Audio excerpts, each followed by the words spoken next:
Hello everyone and welcome to The Rizzlers. I am Trenton. And I am James. And I am Glenn. And today we are going to discuss more about Prohibition.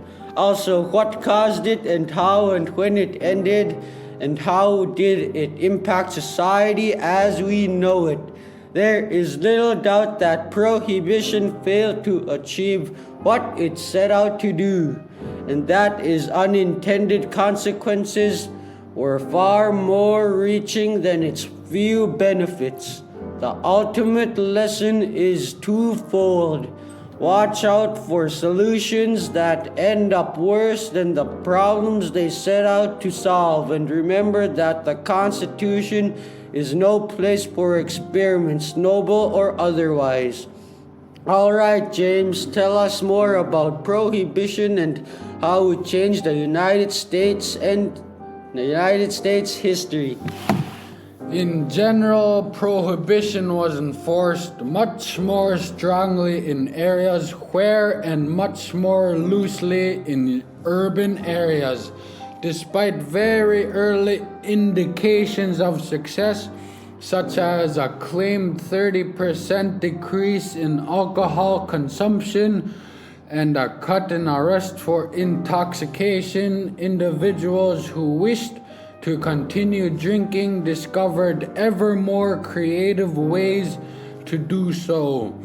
In addition to the operation of speakeasies or nightclubs that sold alcohol, the smuggling of alcohol across state lines, and the unofficial production of liquor, moonshine, or bathtub gin in private homes.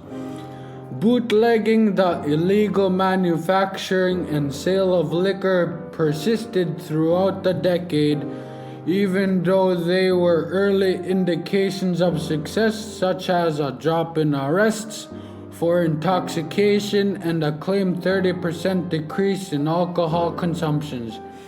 Individuals who wished to continue drinking found ever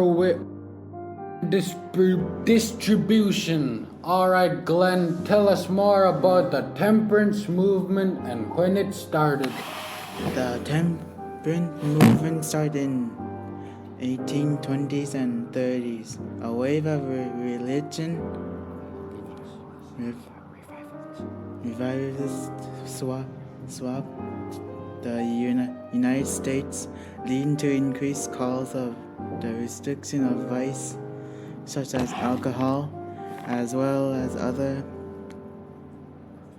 perfectionist movements, such as the lawlessness movement and slavery. In 1838, the state of Massachusetts passed the temperance law banning of the sale of spirits in less than 15 gallons of quantities. Through a law were repealed 2 years later. It sets a precedent for such legislation. Marine passed the first state prohibition laws in 1846, followed by a stricter law in 1850. A number of other states had followed suit by the time of Civil War begun in 1861. These laws were repealed soon as after. The movement stays alive until the passage of the Prohibition Amendment in the U.S. Constitution in 1919. Alright, James, tell us about the greatest unintended consequences. The greatest unintended consequences of prohibition, however, were the plainest to see. For over 10 years, the laws were meant to foster temperance, but it hasn't fostered intemperance and excess. The solution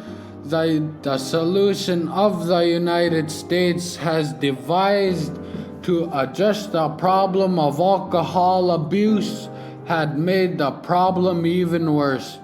The statistics of the period are notoriously unreliable, but they were very clear in many parts of the United States.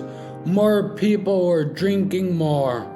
There was little doubt that the prohibition failed to achieve what it set out to do, and that its unintended consequences were too far reaching than its few benefits.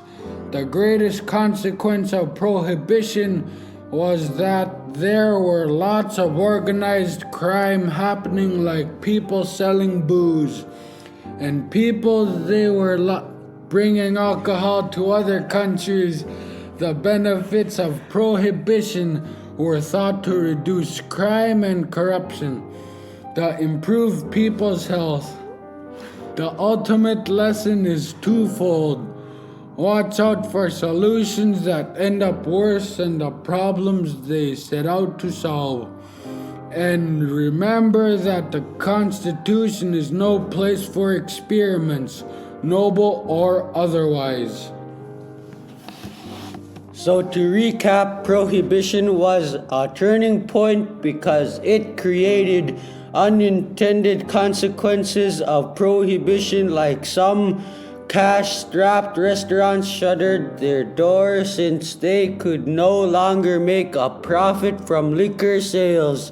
Thousands of people die each year from drinking cheap moonshine tainted with toxins, and revenues shrank for many states that had previously relied on liquor taxes to fund roads, school, and other public benefits. Would the United States look the same today? I guess we'll never know, but it's certainly interesting to think about. Alright, James, tell us why the prohibition would not end well.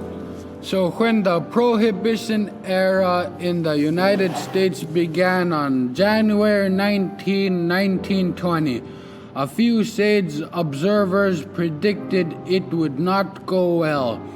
Certainly, previous attempts to outlaw the use of alcohol in American history had fared poorly. Okay, Glenn, tell us about a small town in Massachusetts. A small town in Massachusetts, that town banned the sale of alcohol in 1844. The enterprising tavern owner took a charge in patrons for the price of seeing strip pick. The drinks came free for the price of admission. James, tell us what were the consequences from the strict prohibition law? When Maine passed the strict prohibition law in 1851, the result was not temperance but resentment among the city's working class and Irish immigrant population. All right, Trenton, tell us what happened in Portland. A deadly riot happened in Portland in 1855, led to the law's repeal. Now, prohibition was being implemented on a national level and now being enshrined in the Constitution, no less. Alrighty guys, thanks for tuning in with us Rizzlers, and don't forget to subscribe. You could also let us know what you think about prohibition down in the comments.